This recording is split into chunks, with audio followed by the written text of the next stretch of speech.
Welcome to this online gathering of the Unitarian Universalist Church of Little Rock. This is our service for Sunday, February 20th, 2022. I'm Rebecca Retzel. I'm the co-chair of our worship arts team, and as this year's coordinator, it is my honor to be the first to say to you, Happy IllUUumination. After a year of hiatus in 2021 due to the pandemic, it is exciting to be able to celebrate this unique UU holiday with you again. The order of events looks different, but we hope that the heart of this holiday remains intact until we are able to celebrate together again. If you are new to this church or tuning in for the very first time, we are happy to have you with us. If you would like more information about our church or about this IllUUumination holiday, please reach out to us by calling the office or emailing us at uuclr@uuclr.org. At this time, we invite you to enter into the spirit of worship and illumination. Our opening words this morning come from Ben Lovelace Chandler, one of our founding fathers of IllUUumination. He writes, "I think whatever gods may be, and the godliness in you and me, for light-made food I take in and use to shine my light again. Thankful for the heightened gleam, I'll shine my light on widest beam, to cherish each and every hue, for the gold at rainbow's end is you." Join us in our opening hymn, Come Join IllUUumination, whose words were also written by Ben Lovelace Chandler.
Hi, we're the Cliffords, Beth and Paul.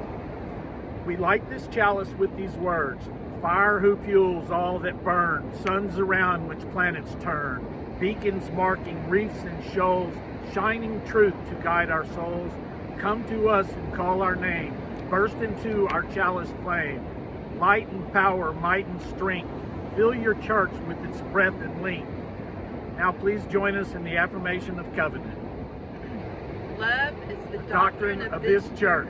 The quest for truth is its sacrament, and service is its prayer. To dwell together in peace, to seek knowledge and freedom, to serve humankind in fellowship, to the end that all souls shall grow into harmony with the divine. Thus we do covenant with each other. Welcome to Illumination 2022. This is our 28th year since we began in 1994. This year we ask why. Why do we celebrate illumination? Why is the chalice at the forefront of our celebration?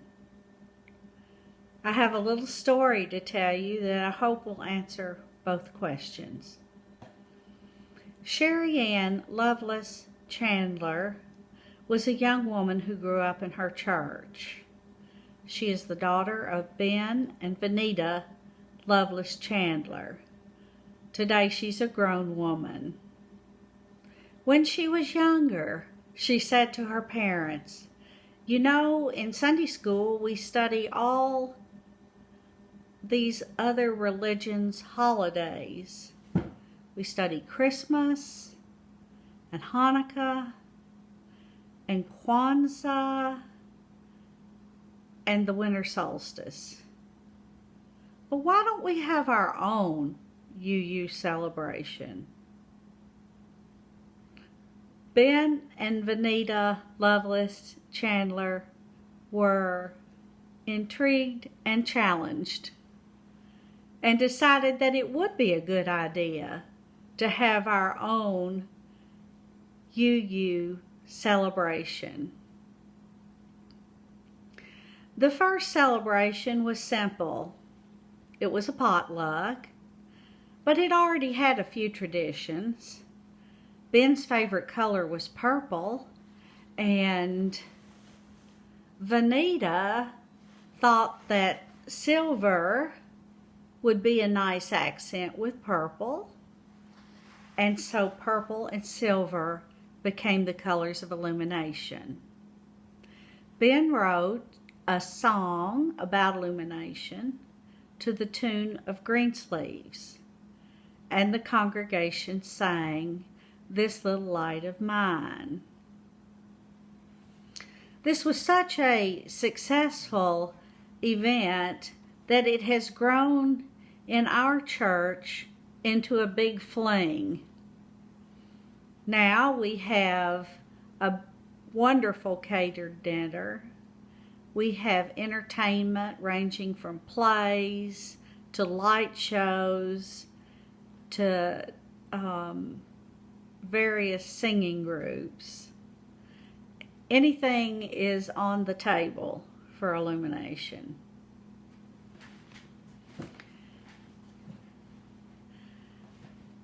Other traditions built about illumination as well.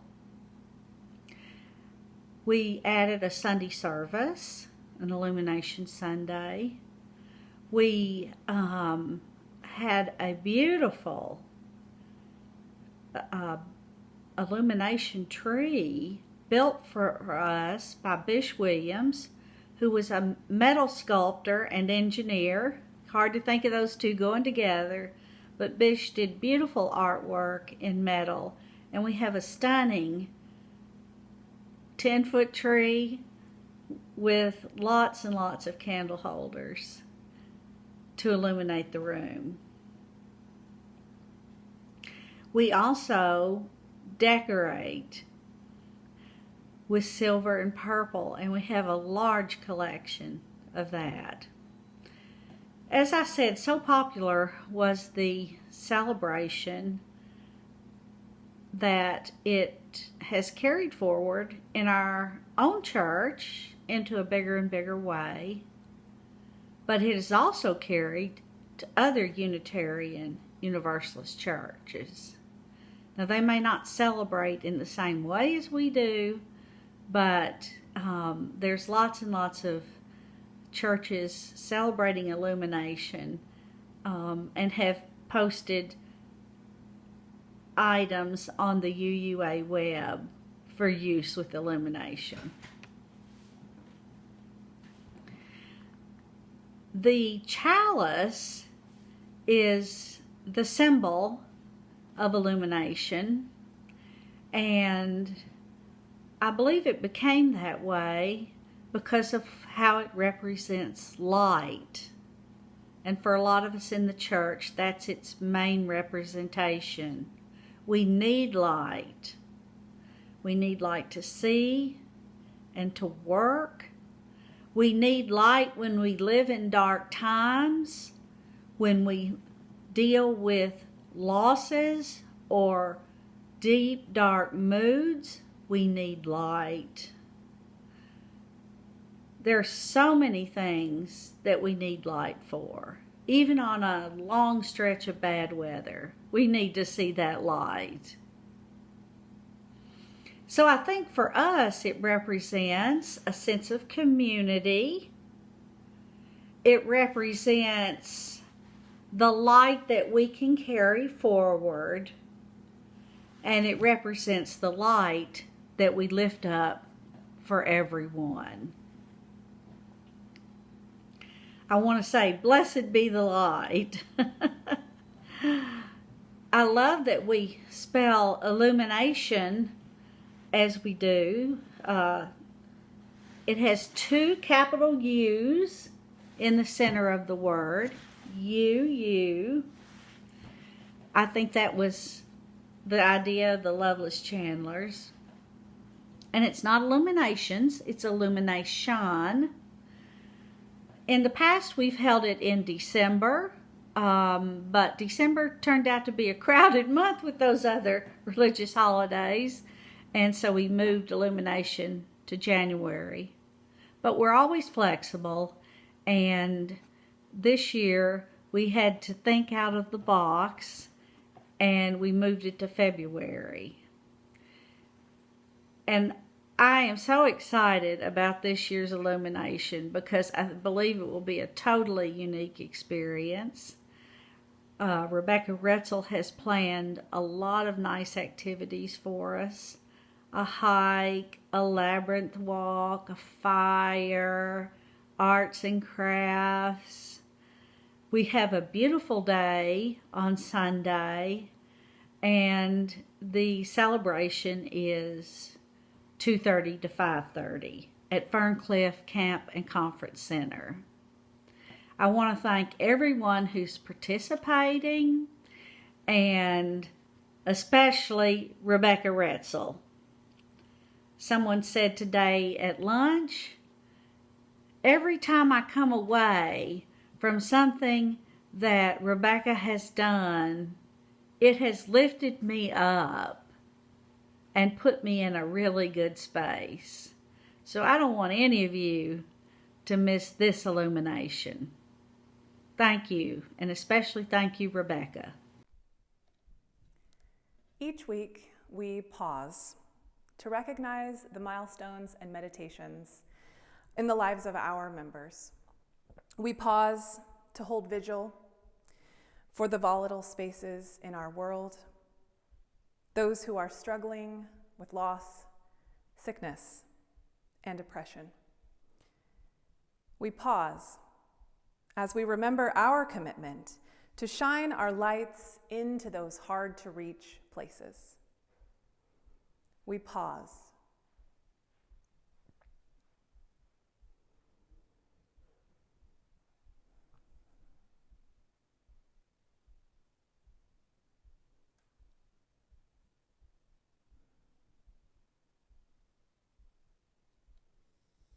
In this time of meditation, I offer words from our former Reverend, Joellen Willis. We gather this day in faith and fellowship to celebrate the chalice. May the light we kindle illuminate our path so that we may seek always the truth. May the light we share ignite our passion so that we may seek always justice. May the light we celebrate shine always in each of our hearts so that we may offer a weary world hope and kindness and the promise of everlasting love. May the consecrating of this day and the blessings of this season bring to us and to our world strength, compassion, and joy enough to illuminate the darkest nights and to fill our days with wonder.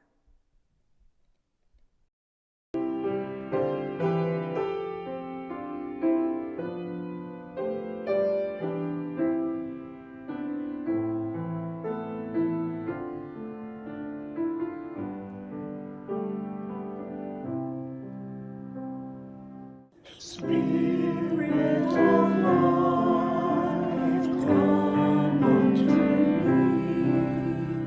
Sing in my heart all the stirrings of compassion.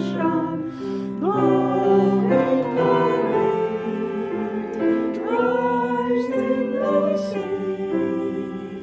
Move in the hand, ignite the shape of justice.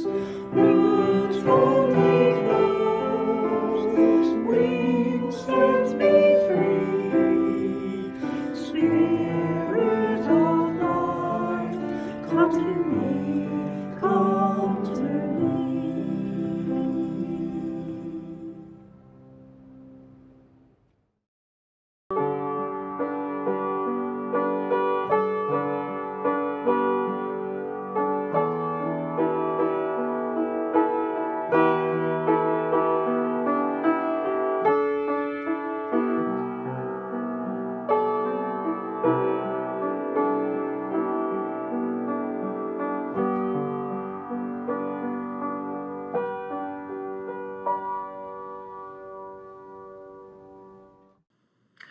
Why?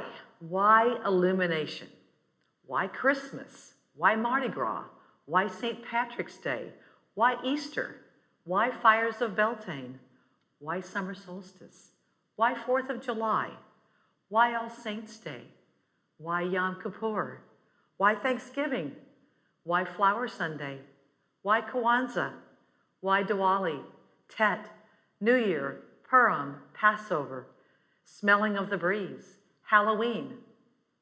You've already heard this morning about the history of illumination. I've been asked to speak about the why of illumination. Why do we at this Unitarian Universalist Church of Little Rock continue to celebrate illumination? Why is it important? As I thought about these questions, I began to ask myself other whys as well. Why do we call it illumination? Why don't we have more UU holidays? Why do we celebrate other religious holidays, cultural days, birthdays, anniversaries, historical days? Why do we UUs have rituals? Are our rituals serving us? How can we improve? Why do we do church the way we do? Why? I think Rebecca opened Pandora's box when she asked me to think about the why of illumination. As I was searching for clarification, I received an email newsletter from Sheila Collins. Sheila Collins is a professional counselor and leader in the practice of interplay, and is someone who often inspires me. She mentioned in her newsletter that, quote, time spent in community, in ceremonial time with music, candles, and prayer, rituals provides the encouragement and strength to carry on and deal with life's circumstances and challenges, its waves of loss and change, unquote. Does that sentence speak to you? It does to me. It could describe a weekly worship service here at UUCLR. We have all those elements, and it's good. And yet there is something more that happens at a holiday. I think it might be called pageantry. Pageantry enhances our awareness. We all experience the humdrum of daily life, and we appreciate an opportunity to stop and step out of the usual, the ordinary. I was reminded of the importance of this when I was teaching Sunday school here at UUCLR with our junior high schoolers, and I asked them what, if anything, they liked about church. And they told me that lighting candles and singing Silent Night at our Christmas Eve service, pouring our waters into our collective bowl or pond, if you will, at water communion, and sharing our flowers at our flower communion were the church worship services that spoke to them. What they were saying, I think, was that sitting in darkness and passing a flame from person to person while singing a slow, soft hymn soothed their spirits. That coming forth in a procession to pour water from their individual summer journey or experience into a bowl where everyone's summer waters were mixed was a powerful acknowledgement of community. That the give and take of flower communion was a way of participating in the receiving and giving of blessings. Time spent in community, in ceremonial time with music, candles, and ritual were their best experiences with our UU faith. There is something extra special about a holiday or special worship occasion which enlivens and nourishes us. Ta-da! For me, that answers the why of Illumination and so many other holidays, celebrations, and special gatherings. We all desperately need the encouragement and strength that community-enhancing shared rituals provides. And we need the punch of those holidays and special occasions to lift us out of the ordinary and take us to a higher plane. So another why might be, what took us so long to create Illumination? As you have heard this morning in the history lesson, it was the children who asked why. They knew that all those other rituals and holidays I mentioned at the start of today's talk met the needs of other communities and to some degree us too. And yet they weren't quite enough or quite right for our UU community. With the guidance and support of their adult Sunday school teachers, they created Illumination. The process was ancient, like every other ritual that seems embedded in our culture. At one time, that ritual started from scratch. So we started from scratch too. In those early days of Illumination, we shared a feast, we toasted each other, we chose special colors, we sang a few songs and lit our chalices. Music, candles, community, and toasting others, UU prayers, if you will, and thereby blessing the good deeds and worthiness of all and celebrating our UU principles. Illuminations had all the makings of ceremony that encourages and supports and is unique too. That is why Illumination is important.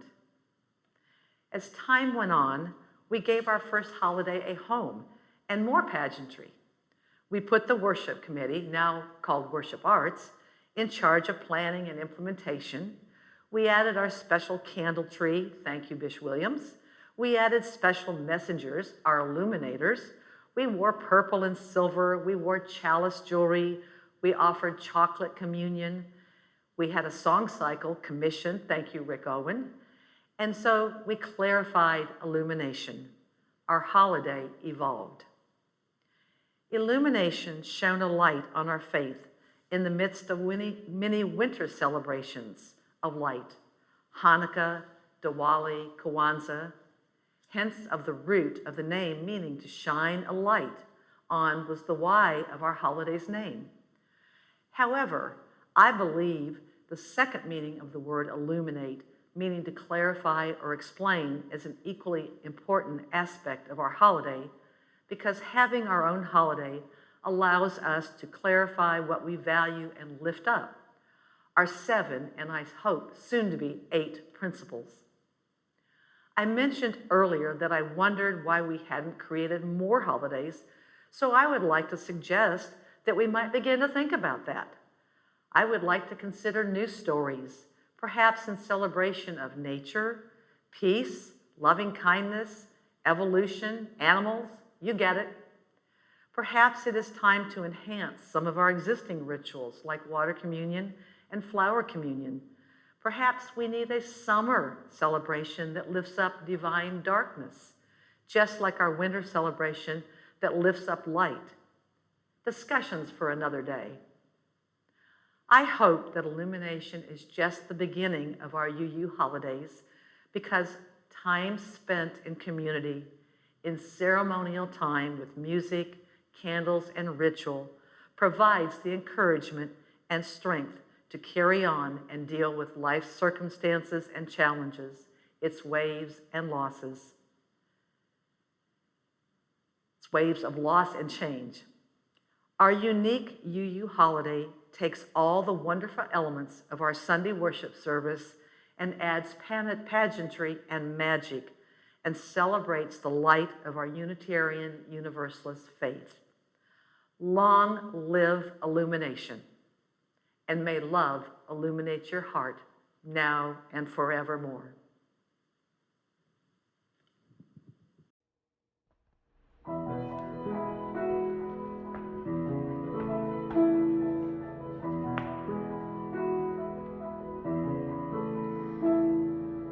Far below me I feel no motion, standing on these mountains and plains, far away from the rolling ocean.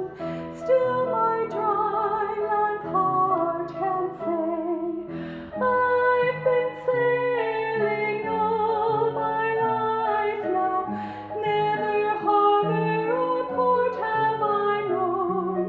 The wide universe is the ocean I travel, and the earth is my blue boat home.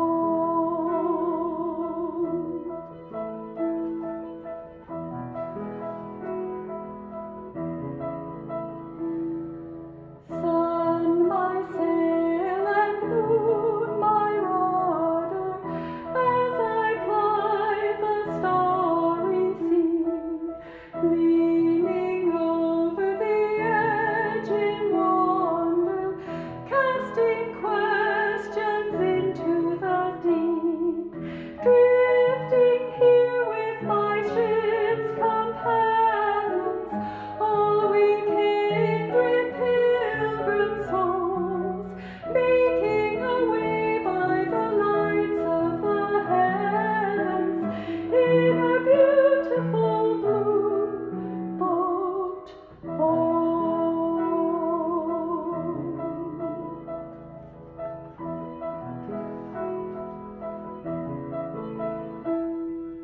I give thanks to the waves upholding me, hail the great winds urging me on, greet the infinite sea before me, sing the sky my sailor song. I was born upon the fathoms, never harbor or port have I known. The wide universe is the ocean I travel, and the earth is my blue boat home.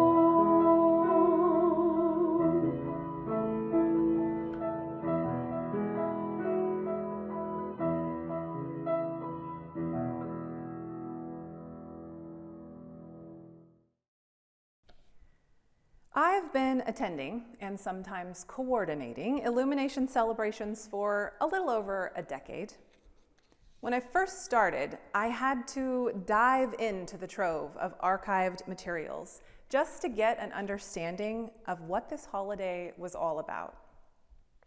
If you didn't know, we have files of writings, the official proclamation, special songs, stories, activities, all of these materials, which were intentionally created and gathered during the founding years of this unique UU holiday. So for me, at first, this was research, education. The process of reading and rereading this material helped me form and then maintain an understanding of why we do this. This year, after the break due to COVID, I entered the process of planning for Illumination just the same way I did every year. But I found myself floundering. I couldn't find focus. I struggled to pull Illumination's beauty and norms through that gunky, fragmenting filter of a pandemic in any sort of intact or meaningful way. I could go through the planning motions with rote confidence, but knew that what I was carrying around inside for this year's event had very little core. I found myself floundering with that simple question: why? Why do we do this? I rolled through an array of emotions, feeling ashamed that I could forget the traditional lineup of songs, feeling guilty that I was entrusted to coordinate an event for all of you while I'm struggling to even remember what the purpose of it is. And then one night, with a sense of dried up creativity, I felt I had no better solution than to fall back into the archive. I began to reread so many of those familiar things, the same songs, readings, greetings, blessings that I have read more than a dozen times. It made me feel a bit like a failure as I admitted to myself how much I really needed to be rereading those things and recentering myself around the meaning of this holiday. A holiday I know, a holiday I love. But then I started to think about Christmas. Year after how many hundreds of years, Christians read the same scriptures, sing the same songs, uphold the same traditions. How many years in a row did I, personally, do I welcome the rereading of the Christmas story from Matthew or Luke scriptures without a single feeling of shame, guilt, or failure? Reading sacred texts from High Holy Days is not a one and done kind of deal. At least it shouldn't be for the believers. Those same readings and songs and stories they find us in a new way each year.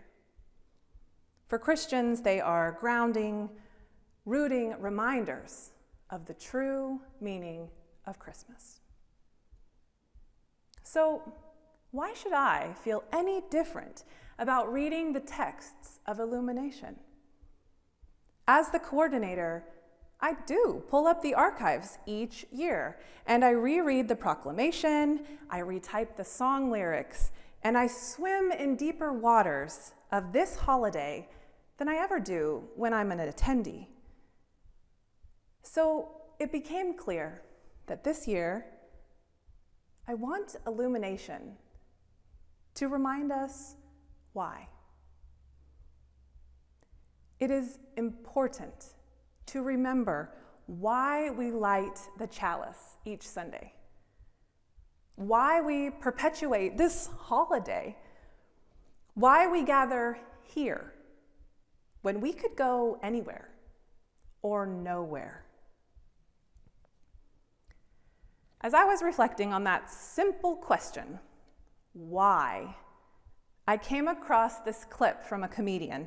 Some of you have probably seen it. I wish I could share it with you, but instead I'm going to do my best to recreate it using my words. Michael Jr. is sort of a comedian / inspirational speaker. He can do comedy, but as he says, his quote, His why is to inspire people to walk in purpose. All that he does is motivated by his why. So in the middle of his comedy sets, he sometimes likes to just stop and talk to the audience. So in the middle of this particular video clip, he hands a microphone to a man in the audience who is a music director. He's an older black gentleman in a very tidy suit. The comedian asks the man to sing a couple of bars of Amazing Grace. No big deal. The man in the audience sings a few lines with this beautiful, deep, rich voice. The audience applauds, and when the applause stops, the comedian says, "Okay, now I want you to give me the version as if your uncle just got out of jail, or you got shot in the back when you were a kid living in the hood, etc., etc." That same man proceeds to sing the same words, same lines of the same song in a completely different way. The man sings it with a heart and a soul and an intention that was not there the first time. What he delivers is more intricate, with more depth and height. It is more organic, and even though the sounds sound out of the box and unpredictable, it's actually more controlled because it is rooted in an understanding of his why. I hear some other words echoing in my mind here. Roots hold me close, wings set me free. When you know your why, your what becomes more impactful. Like the daily practice of gratitude, I believe that asking yourself why is also an important spiritual practice. If we're honest with ourselves when we answer that question, we might find ourselves spending our time or resources a little differently. And perhaps, as demonstrated by the difference in the vocalists' renderings of that same song, we might find that then those resources create a more lasting, more genuine impact. Sometimes it is okay to find that the answer to that question of why is self-serving. I would call that self-care. But sometimes it means that we need to give ourselves a cease and desist or do some work to reconcile that why. There are things in our life that we do every day. The same thing, the same time, the same people, the same place. Are we remembering the why each day? If we remembered why, would it change that same thing? Would we do it differently? Would it be received differently? Would we feel differently? Every week, we come to this church. We worship, we light the chalice, we speak words together. We may attend classes and events. We give money. We stand and we drink coffee and we sip wine. We sit on committees. We debate. We make plans. Why? I am privileged to know and understand the whys of many of you. But if you ever find yourself floundering with that question, I encourage you to come back to this holiday, which holds our heritage and our purpose deep within its core. Reread the texts, re-sing the songs, retell the stories, and be illuminated. May it be so. Amen. This church is dedicated to the proposition that behind all our differences, beneath all our diversity, there is a unity that makes us one and binds us forever together in spite of time and death and the space between the stars. We pause in silent witness to that unity.